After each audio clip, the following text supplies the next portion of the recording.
Greetings. Thank you for attending today's training webinar from the Federal Program Compliance Division.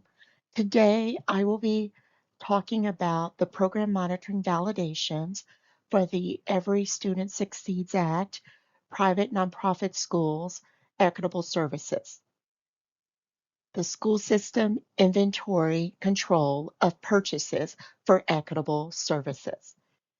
This presentation will share a few selected program monitoring validation requirements that must be submitted if a school system is selected for validation. However, there are many other program requirements for keeping inventory control and purchases for equitable services on file. Please ensure that as a school system, you have all documented records and documentation for each of the requirements that I will speak of. This presentation is intended solely to provide general information and guidance to Texas school systems, education service centers, nonprofit subgrantees, and participating private schools receiving equitable services. The content in this presentation reflects the Texas Education Agency's current understanding of statute and applicable federal guidance. The content of this presentation is subject to change as a result of future guidance and/or other updates provided by federal agencies within regulatory oversight of these programs. This presentation does not constitute legal advice, and entities are therefore advised to seek legal counsel regarding the information and guidance provided in this presentation before acting upon the information provided.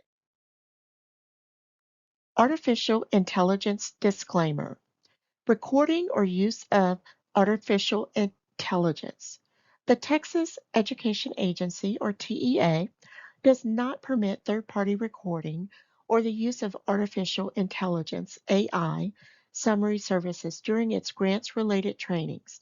Attendees of the TEA's grants-related trainings may not use AI services, language models, applications, interfaces, or assistants to attend, review, or record the trainings.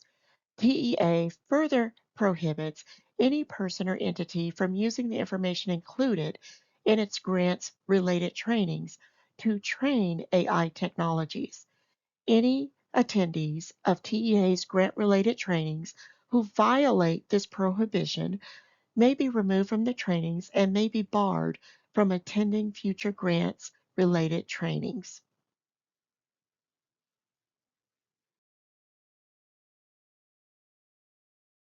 Please note that documentation for viral meetings is an acceptable form of documentation. Given the increase of virtual meeting environments, participant rosters that include the meeting title, meeting date, and stakeholder names and roles would be acceptable substitutes for the more traditional sign-in sheets. This eliminates the need of a participant signature.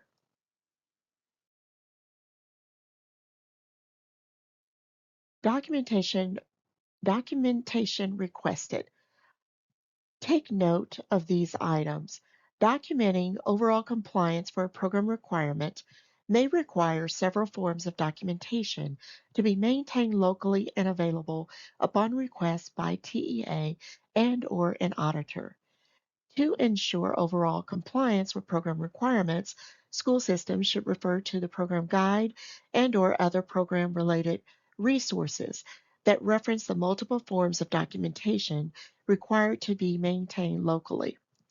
The documentation requested for submission during the validation process may not include all forms of documentation that are required to be maintained locally.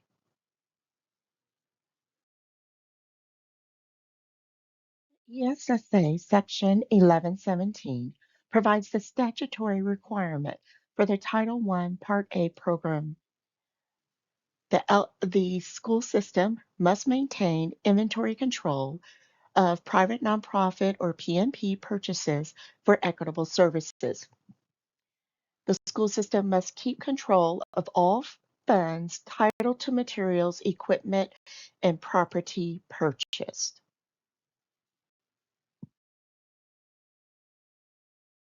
8501 provides the statutory requirements and references for Title VIII programs. The Title VIII programs include Title I C, Migrant, Title II Part A, Title III Part A, English Learners and Immigrants, Title IV Part A, and Title IV Part B, which is the 21st Century Competitive Grant. School systems must keep control of funds entitled to all purchases for PNP Equitable Services. Regulations, Title 34, Section 76.661. It gives the the citation references about maintaining inventory control of purchases for equitable services. And so it states under some program statutes, a public agency must keep Title II and exercise continuing administrative control of all equipment and supplies. And so anything that the school system purchases to be used by a private school, it must retain those titles. It must ensure that it's keeping an inventory log, and it must ensure that whatever those items are, they can be removed from the private school without any remodeling or repairing of the private school facility.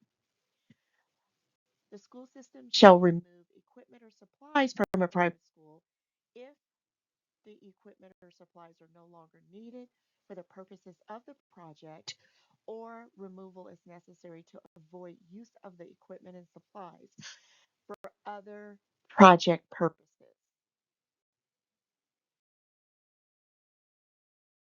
And they also find program specific provisions and assurances that are related to the Title I Part A program private nonprofit requirement on maintaining inventory control. And so one of the insurances says the control of the Title I Part A funds entitled to materials, equipment, and property purchased with such funds shall be in a public agency, and the public agency is the one that shall administer such funds, materials, equipment, and property.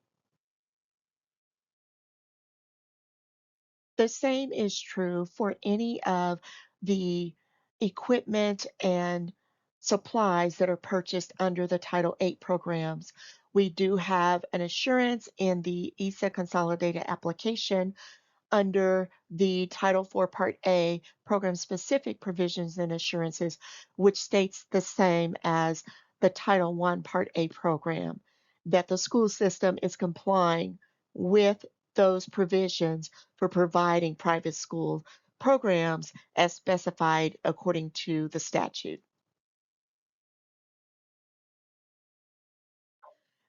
On this school systems compliance report, which is the PR 3099 for private nonprofit schedule, one of the program compliance self-check indicators are for it to maintain inventory control of purchases for PNP Equitable Services.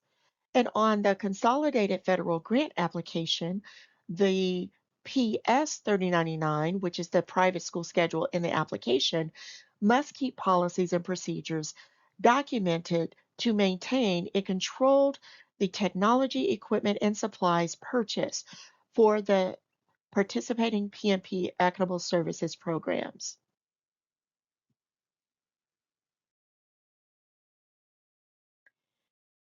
Documentation that is required to meet the requirement of school systems maintaining the inventory control of purchases for equitable services, there are three different requirements for documents. 1.1 is that the school system's internal control policies and procedures that you actually have a written inventory control policy and procedure for the previous year, and you must submit at least one sample of that dated agenda, the consultation notes, and other auditable documentation specifying that the school system maintain control of those private nonprofit purchases for equitable services. And the third piece of documentation would be the school system's evidence of inventory control. Generally, that is an inventory list that is in the school system's control. And that one example to ensure that you're meeting the requirement for that is documentation of the school system's prior inventory list of items purchased for PMP Equitable Services on one private school campus for each of the participating ESA program.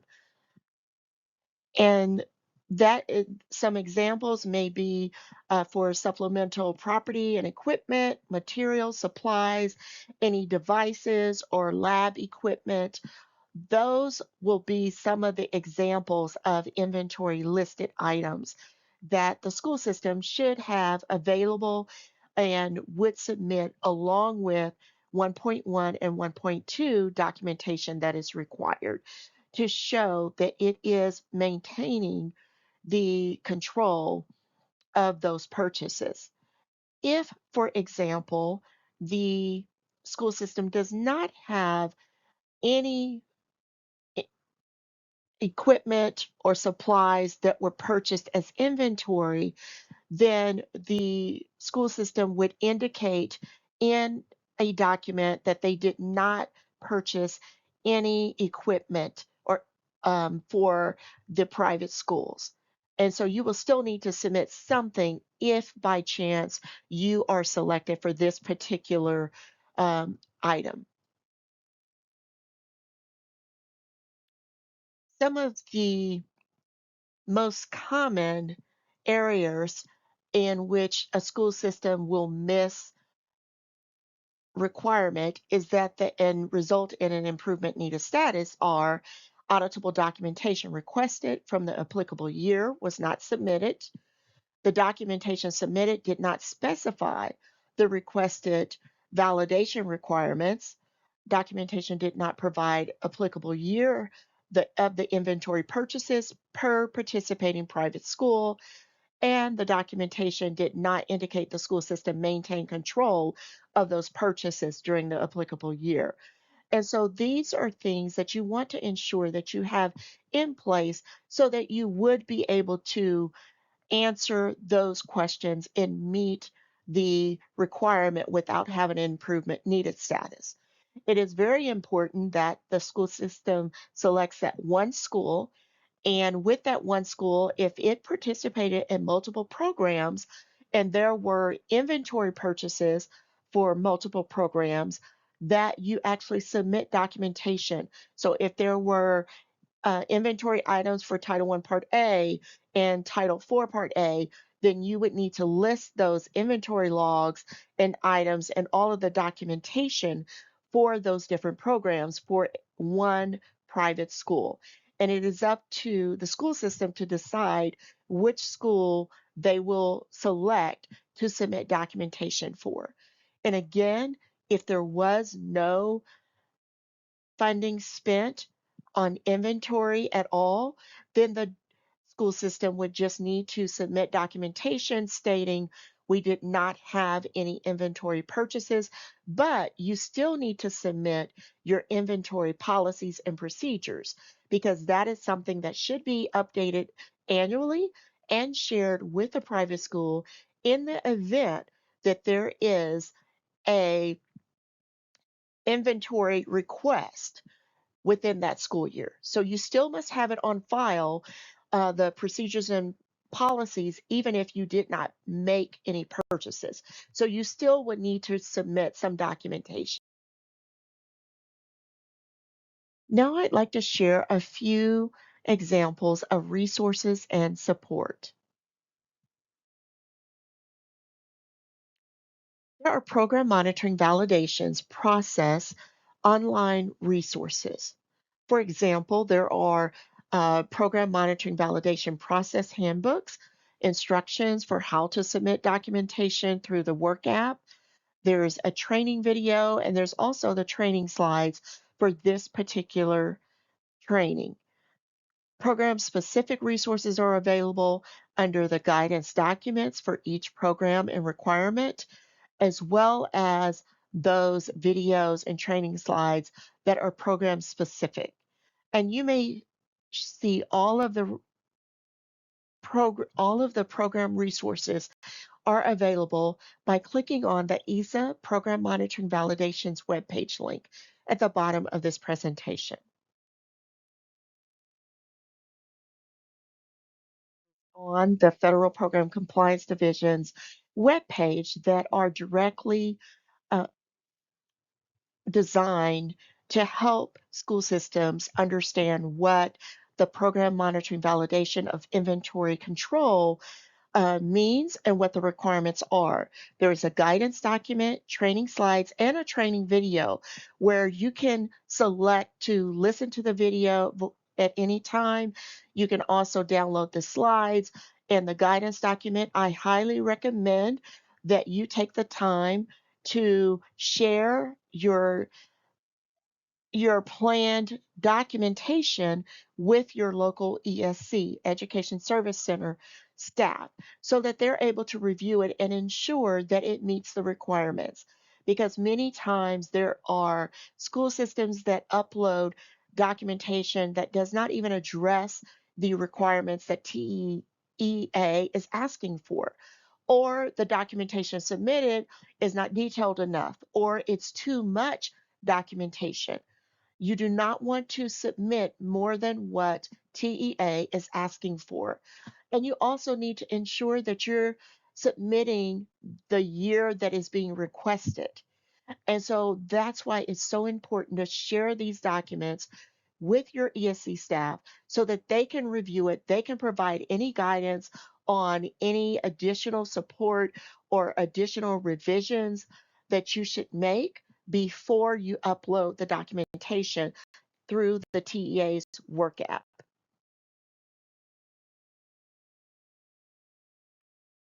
School systems may also receive support from their local education service center as a complimentary technical assistance and training service. You may find the ESC contacts for each regional center on the TEA Title IV Part A webpage. Of just a few of the specifics Education Service Center ESA basic services that are provided free of charge to the school systems to ensure that it is meeting compliance when it comes to the program monitoring validations. And so the ESC staff, they are available to help you with the equitable service requirements under Title I Part A and Title VIII to assist the school system in their development and all the way through the submission process for the consolidated grant application, which is the PS 3099 private school schedule, and the PR 3099, which is the consolidated compliance report schedule. And so they are there ready and available to help you because they receive a grant to provide those services across the state. And also, they are also there to help those school systems as they work to submit documentation for the PMP Equitable Services Program monitoring validations. So please use those ESCs and their services to ensure that you are actually submitting documentation that hopefully is going to help you to meet compliance. Thank you for attending this virtual training session. If you have questions, please let me know. Have a wonderful day.